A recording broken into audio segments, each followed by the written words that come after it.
6 days, 2 men. Just done that roof in 2.5 days. That was getting all the triples in the wall, flinch beams, pitching the roof, and stud filling on the gables and the box gutter.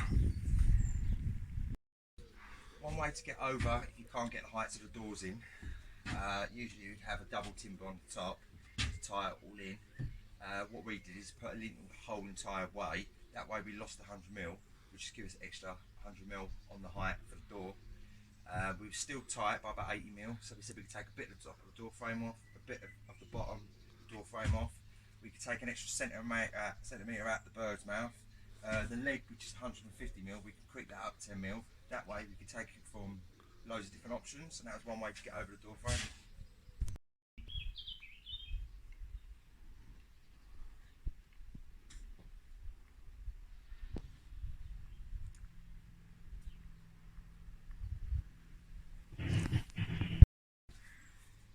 Working out lead details, rafters and timber frame build, made a little dummy, worked out what we had for the lead to the roof, and then we levelled straight across, and the distance that we had from the top of our rafter to the tile, we moved along on our pencil line, which was level with the lint on the other side. That gives us our location of where that's going to go, and that worked out our centre points. But because we had a triple timber going in, and our rafter line would be here, when we did hold this in position, we just slid an 8x2 along and marked it for the seat cut, where that's going to go. But at least it gave our positions of the pitches and kept everything parallel in line and our centre points. Work tip: 1, put your nuts on first, because when you cut them, sometimes the thread goes and it's hard to get the nuts on. So if you put them on, you can cut them off and the nuts are already on there, which makes it easier. Also, if you put it into your drill, instead of doing it down by the fingers, you just hold it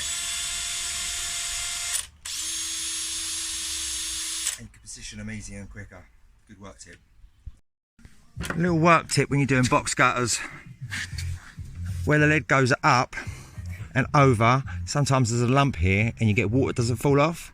So if you put a piece of timber in 3mm lower, when this lead goes through, it can wrap over, and then this one come straight over the top and the water runs off easy.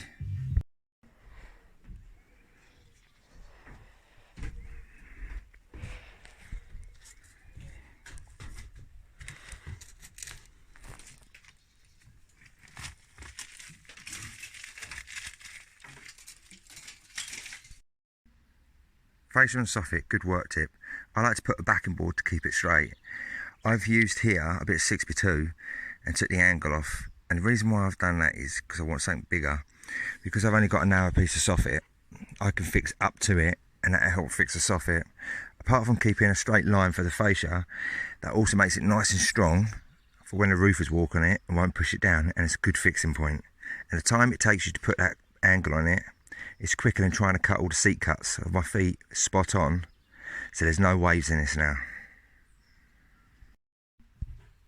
What we need to do is build our roof and joist off the structural flinch beams and posts that we need to put in. But we need to build the roof to know where we put them.